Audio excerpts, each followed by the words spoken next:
Hello दोस्तों। तो अगर आप सीटेट सितंबर 2026 की तैयारी कर रहे हैं और हिंदी पेडागोजी में अच्छा नंबर स्कोर करना चाहते हैं, तो आज मैं कुछ क्लास में ऐसे कीवर्ड्स लेकर के आई हूँ जो एक कीवर्ड जो है आपको हिंदी पेडागोजी में अच्छा नंबर स्कोर कराएगा। अगर इस कीवर्ड को आप पढ़ लेते हैं तो आपको क्वेश्चन जो है छूटने की कम संभावना है। आप जो इस क्लास से एक अच्छा नंबर स्कोर कर सकते हैं, क्योंकि हिंदी पेडागोजी में कुछ ऐसे कीवर्ड्स आते हैं जिनका हमें अर्थ समझ नहीं आता है और उसकी वजह से हम उस क्वेश्चन को छोड़ करके चले आते हैं और हमारा जो है हिंदी पेडागोजी में नंबर कम स्कोर हो पाता है। तो आज का जो मैं क्लास लेकर के आई हूँ वो भाषा विज्ञान की क्लास का दूसरा लेक्चर है, भाषा विज्ञान के क्षेत्र।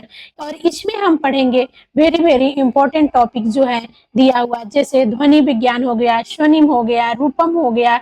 इन सारी चीजों को हम आज अच्छे तरीके से पढ़ेंगे और वो भी आसान तरीका में पढ़ेंगे। और लास्ट में कुछ ऐसे ट्रिक्स बताऊंगी जिसकी वजह से आपको ये कभी भूलेगा नहीं।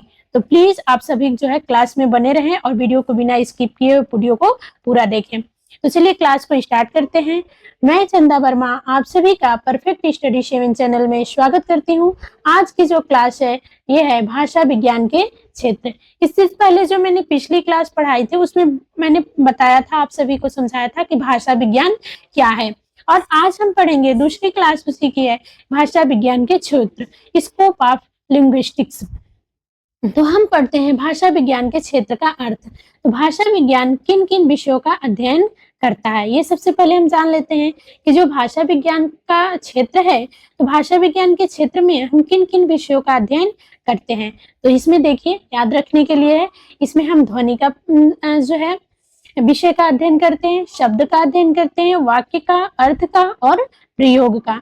यानी जब कोई व्यक्ति बोलता है तो सबसे पहले क्या आती है, ध्वनि निकलती है और ध्वनियों से मिलकर के क्या बनते हैं, शब्द बनते हैं। जैसे क क्या है, एक वर्ड है, एक ध्वनि निकली और फिर हम उसमें अगर एक और ध्वनि जोड़ देते हैं ब, तो क्या हो जाएगा, कब हो जाएगा। तो ध्वनियों से शब्द बनते हैं और शब्दों से वाक्य बनते हैं, यानी और कई सारे शब्द मिला देते हैं। जैसे राम कब आएगा या राम कब आएंगे। तो इस प्रकार से क्या है, शब्दों के वाक्य बनते हैं। अब हम कई सारे शब्दों को जोड़ दिए तो क्या हो गया, वो एक वाक्य बन गया और वाक्यों से अर्थ निकलता है। और ये सारे क्या है, एक अर्थ निकल रहा है ना कि राम कब आएंगे, यानी राम जहां गए हैं वहां से कब आएंगे, तो इसका अर्थ है। और फिर उस अर्थ का उचित परिस्थिति में प्रयोग होता है, यही भाषा विज्ञान का मुख्य क्षेत्र है। और जो हमारा अर्थ निकल रहा है इसका हम उचित परिस्थितियों में उचित समय पे जब हम प्रयोग करते हैं तो यही भाषा विज्ञान का मुख्य अध्ययन क्षेत्र है। तो आशा करते हैं आप सभी को समझ में आ गया होगा। तो भाषा विज्ञान का क्षेत्र, भाषा विज्ञान के क्षेत्र का अर्थ है भाषा विज्ञान जो है किन किन विषयों का अध्ययन करता है। तो इसमें ध्वनि का अध्ययन किया जाता है, शब्द का यानी ध्वनि का, स्वनिम का, फिर वाक्य का यानी रूपिम का, फिर अर्थ का और प्रयोग का। यानी जब कोई व्यक्ति बोलता है तो उसके मुख से सबसे पहले ध्वनि निकलती है और ध्वनियों के मिलने से क्या बनते हैं, शब्द बनते हैं और शब्दों के मिलने से वाक्य बनते हैं। और वाक्यों के जब हम एक सही ढंग से प्रयोग करते हैं तो उसका एक अर्थ निकलता है और उन अर्थों का हम क्या करते हैं, एक निश्चित परिस्थितियों में हम प्रयोग करते हैं। यही क्या कहलाता है, भाषा विज्ञान का मुख्य क्षेत्र होता है या भाषा विज्ञान के मुख्य क्षेत्र का अध्ययन होता है। तो इसमें जो क्षेत्र है भाषा विज्ञान के क्षेत्र है, तो इसमें पहला क्या था, ध्वनि था। तो ध्वनि को हम ध्वनि विज्ञान या ध्वनियों का अध्ययन हम पढ़ लेते हैं। ध्वनि विज्ञान का अध्ययन क्या पढ़ लेते हैं, जिससे फोनेटिक्स भी करता है। कभी कभी इंग्लिश का वर्ड हिंदी में करके जो है फोनेटिक्स हो गया, ऐसे शब्द करके जो है पूछ देता है। तो प्लीज आप लोग जो है इसके इंग्लिश वर्जन भी याद रखिएगा। ध्वनि विज्ञान में यह पढ़ा जाता है कि मनुष्य बोलते समय ध्वनियां कैसे उत्पन्न करता है। यानी ध्वनि विज्ञान के अंतर्गत ये पढ़ा जाता है कि मनुष्य बोलते समय ध्वनियां कैसे उत्पन्न करता है, उसका उच्चारण कैसे करता है और वो सुनाई कैसे देता है। यानी क बोल रहा है तो ये क जो है ध्वनि बोलते समय कैसे, उसके कहाँ से उत्पन्न हो रही है, कंठ से, तालु से, और उसका वो उच्चारण कहाँ से कर रहा है, सही ढंग से कर रहा है कि नहीं, और जब वो उच्चारण कर रहा है तो सुनाई कैसी देती है। तो ये सारी चीजें हमें किसमें अध्ययन किया जाता है, ध्वनि विज्ञान में अध्ययन किया जाता है। जैसे मान लीजिए कि जब आप क बोलते हैं और फिर प बोलते हैं तो दोनों ध्वनियां क्या होती है, अलग अलग अंगों से निकलती है। जैसे क कंठ से निकलता है और प दोनों ओठों से निकलती है। ये चीजें इतनी क्लियर हो गई आपको। यानी क्या है कि देखिए, ये कह रहा है कि ध्वनि विज्ञान में यह पढ़ा जाता है कि मनुष्य बोलते समय में ध्वनियां कैसे उत्पन्न करता है, उनका उच्चारण कैसे होता है और वे सुनाई कैसी देती है। जैसे कोई मनुष्य जब क बोलता है तो वो और फिर प बोलता है तो वो दोनों ध्वनियां अलग अलग अंगों से निकलती है। जैसे क कहाँ से निकलता है, कंठ या गले से निकलता है, और प कहाँ से निकलता है, दोनों ओठों से निकलता है। तो ध्वनि विज्ञान जो है इन्हीं बातों का क्या करता है, अध्ययन करता है। अब इसी पे हम आगे एक उदाहरण देख लेते हैं कि यदि कोई बच्चा फल को पल बोलता है तो शिक्षक समझता है कि बच्चे के उच्चारण में क्या है, समस्या है। यदि कोई बच्चा फल को क्या बोलता है, पल बोलता है तो शिक्षक समझता है कि बच्चे के उच्चारण में क्या है, समस्या है। समझ गए। यदि कोई अगर बच्चा क्या करता है, फल को जो है पल बोल देता है तो हम क्या समझते हैं, व्यक्ति ये समझते हैं कि बच्चे के उच्चारण में शायद समस्या है, इसलिए बच्चा क्या है, फल को पल बोलता है। इसी समस्या को समझने में ध्वनि विज्ञान मदद करता है। लेकिन भाषा विज्ञान क्या करता है, इस समस्या को समझने में जो है ध्वनि विज्ञान के द्वारा वो मदद करता है कि आखिर बच्चा फल को पल क्यों बोल रहा है। आशा करते हैं ये सारी चीजें इतनी आपको क्लियर हो गई होगी।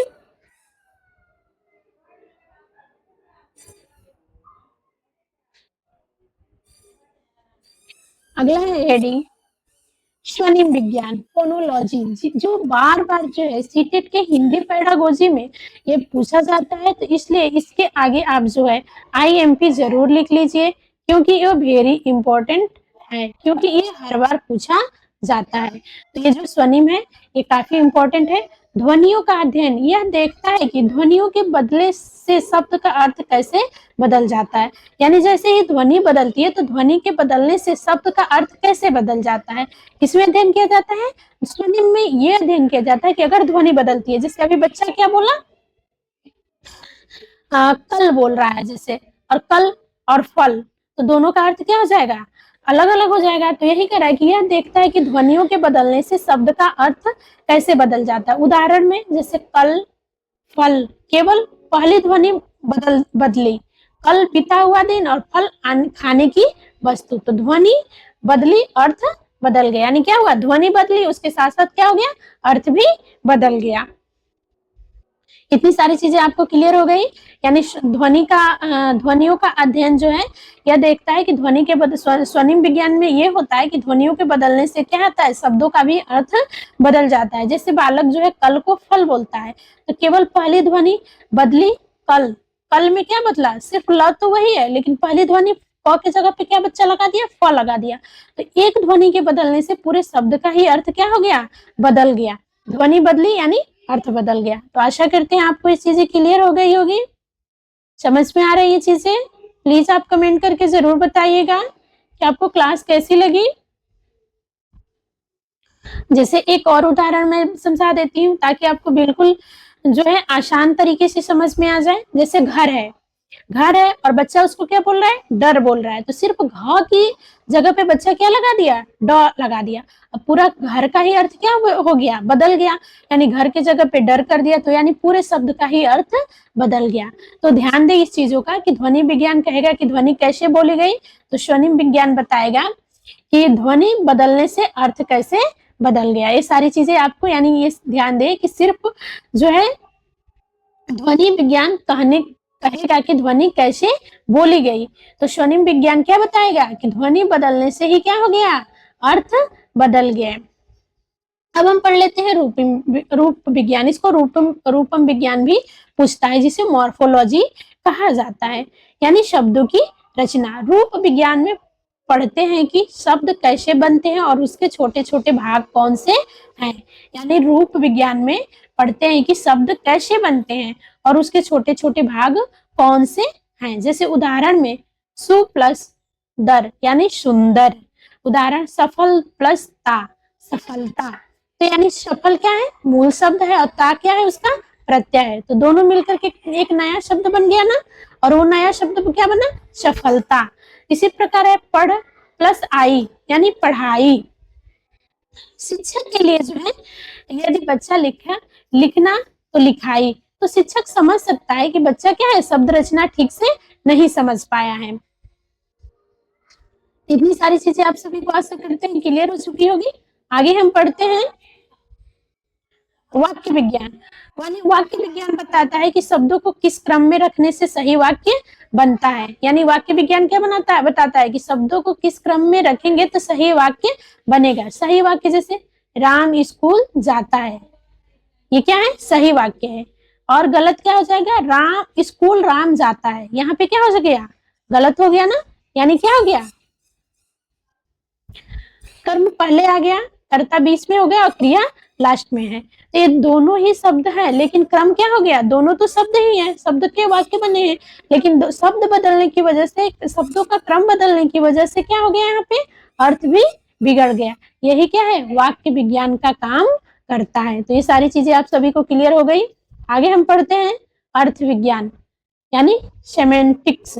शब्दों और वाक्यों के, यह पढ़ाता है कि शब्द और वाक्य क्या अर्थ बताते हैं। अर्थ विज्ञान क्या बताता है कि शब्द और वाक्य क्या अर्थ बताते हैं। उदाहरण जैसे कमल जो है तो दो, हाँ, इसके दो अर्थ हो सकते हैं। यानी जो है अर्थ विज्ञान में क्या है, एक ही शब्द के दो अर्थ हो सकते हैं। जैसे कमल एक फूल भी हो सकता है और एक व्यक्ति का नाम हो सकता है। हार है तो गले का हार, यानी गले का हार भी हो गया और हार जाना भी हो गया।